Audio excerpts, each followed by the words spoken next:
प्रभात का बहुत बहुत आशीर्वाद। हम लोग भरत क्षेत्र ढाईदेव मध्य लोग इस बारे में चिंतन विचार और पढ़ाई लिखाई कर रहे थे। आज अपन सभी लोग भरत क्षेत्र के बारे में समझेंगे। भरत क्षेत्र यानी जिसमें हम अभी रहते हैं, भारत देश नहीं, भरत क्षेत्र। भरत क्षेत्र में 5 मिलजखंड और 1 आर्यखंड है। उस आर्यखंड में भी भारत देश है और भारत देश में भी हम मध्य प्रदेश में अभी रह रहे हैं। इस प्रकार से व्यवस्था है। भरत क्षेत्र के जम्बू द्वीप के दक्षिण भाग में, कौन से भाग में, मतलब अपन सभी लोग दक्षिण में हैं। कहाँ पे हैं? और ऐरावत क्षेत्र जो है वो कहाँ पर है? वो उत्तर की ओर है। कहाँ पे है? हाँ, तो अपन कौन से भरत क्षेत्र में है? दक्षिण भाग। जम्बू द्वीप है गोल, उसमें 2 भाग बना दिए, एक दक्षिण एक उत्तर। किसी जन समझ में आ रहा है? दक्षिण और उत्तर। तो अपन कौन सी बात कर रहे हैं? दक्षिण।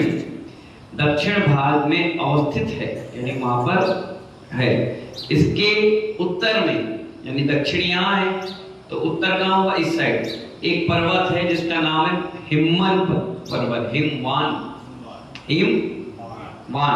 है ना पर्वत। शेष तीनों दिशाओं में लवण समुद्र है। बाकी इधर इधर इधर तीनों दिशाओं में कौन सा समुद्र है? लवण। उसके बीच में वो पर्वत है। कौन सा पर्वत? हिमवान पर्वत।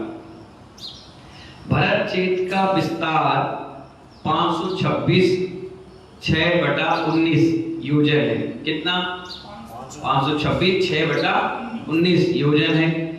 इस क्षेत्र के ठीक मध्य में पूर्व और पश्चिम की ओर, किस ओर? पूर्व और पश्चिम की ओर लंबायमान रजतमय विजयात पर्वत है। कौन सा पर्वत?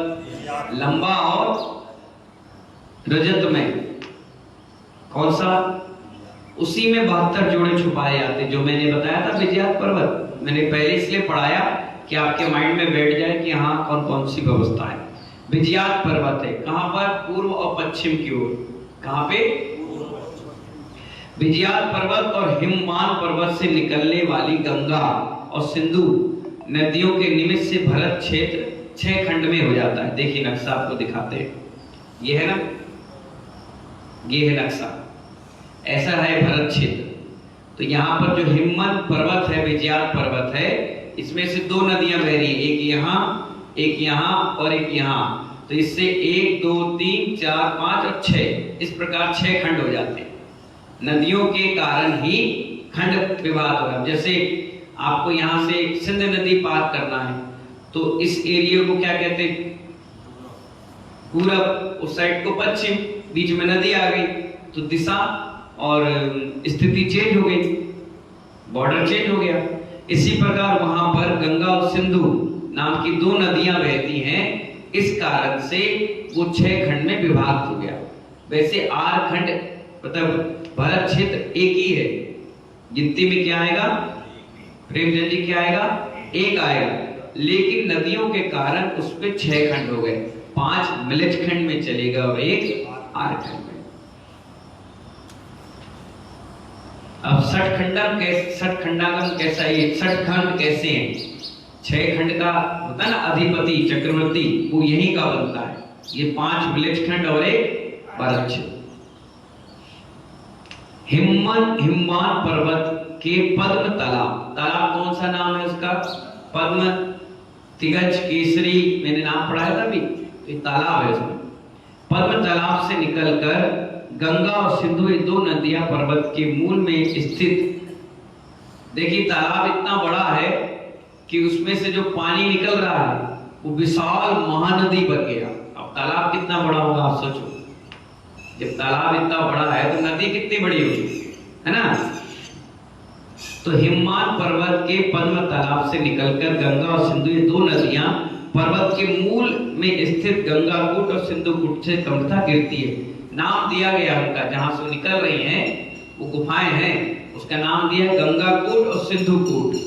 जो नदियों का नाम है उसी के नाम से कूट लिख दिया गया। क्या कह दिया गया? जैसे अपन कहते हैं ना गंगा का उद्गम कहाँ है? गंगोत्री से। ऐसी गंगा का, इस गंगा नदी का उद्गम कहां से है? कूट, कूट है ना, वहां से निकलकर पूर्व में गंगा और पश्चिम में सिंधु ऐसे डिवाइड हो जाती है। ऐसे गिरी, एक इधर चलेगी और एक इधर चलेगी। विजयात पर्वत के मूल में खंड प्रताप और तिमित्र नाम की दो गुफाएं हैं। कौन सी? खंडपात और तिमित्र नाम की दो गुफाएं हैं। ये दो गुफा वही हैं जिस पर 72 जोड़े छुपाए जाते थे। बहुत मजबूत गुफा होती है, इसमें किसी का असर नहीं होता। गंगा नदी खंड प्रताप गुफा से और सिंधु नदी तिमित्र गुफा से निकलकर भारत क्षेत्र के दक्षिण भाग में प्रवेश करती है। एक इस दिशा से और एक दिशा से, दो खंड है ना, दोनों निकलकर कहां जाती है? भरत क्षेत्र की ओर जाती है। उत्तर दक्षिण बहती हुई दोनों नदियां दक्षिण भारत के अधमार्ग तक जाकर पूर्व और पश्चिम समुद्र की ओर मुड़ जाती है। फिर ये नदियां जाकर के दक्षिण और पूर्व की ओर जो वो बने हुए समुद्र उसमें जाकर मिल जाती है। वह अपने अपने समुद्रों में समाहित हो जाती हैं। इस प्रकार ये दो नदियां विजयात पर्वत से विभक्त भारत क्षेत्र के 60 खंड हो जाते हैं, 60 खंड हो जाते हैं। मतलब बहती है ना नदियां, तो इस एरिया का एक खंड, इस खेरिया का एक खंड, इस खेरिया, अलग अलग एरिया का एक एक खंड हो जाता है। विजयात पर्वत के दक्षिण के 3 खंड में मध्य खंड, आर्खंड और शेष 5 खंड मलज खंड कहलाते हैं। बीच का हिस्सा कौन सा कहलाता है? बिल्कुल दक्षिण का। जैसे ये दक्षिण है ना एरिया, यहाँ से नदी बही यहाँ चले गई, यहाँ से बही यहाँ गई, ये आर्खंड हो गया, इसमें अपन रह रहे। ये मलज यहाँ से कट के निकली तो यहाँ और यहाँ, ऐसे मिला के कितने हो गए ये मैं बता देता हूँ। नक्शे में समझना है ना।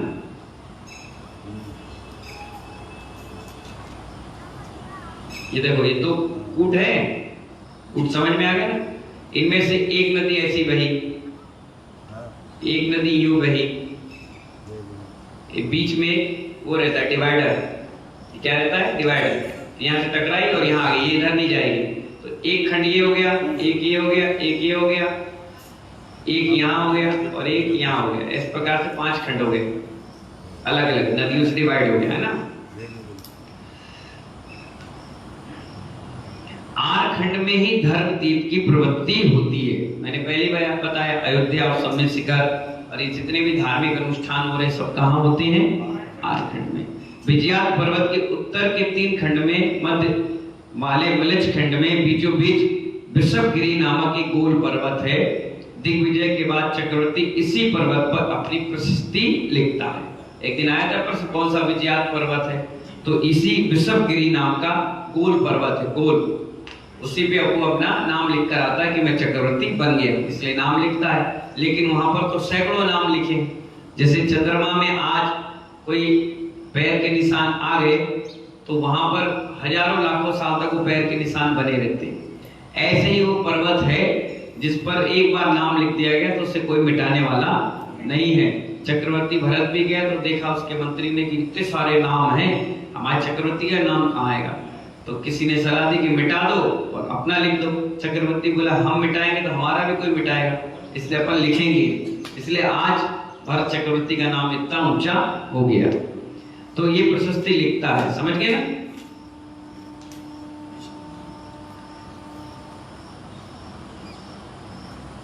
और ये महाहिम्मत पर्वत चांदी का होता है, रजतमय। कैसा होता है? जैसे चांदी चमकती है ना, उस प्रकार से वो पर्वत पूरा चमकता है। कल अपन 6 पर्वत के बारे में पढ़ेंगे। महाहिम्मत पर्वत, हेमवत पर्वत, महाहिमवान पर्वत, हरि क्षेत्र और निषद पर्वत और विदेह क्षेत्र। इसके बारे में कल पढ़ेंगे। आज इतने ही समझ लीजिए 6 खंड का कैसे कैसे विभक्त हुआ, कहां से निकला, कौन सा पर्वत था, कौन सा चक्रवर्ती था, क्या थी। ठीक है ना। ऐसी मंगल भावना के साथ जय बोले महावीर भगवान की।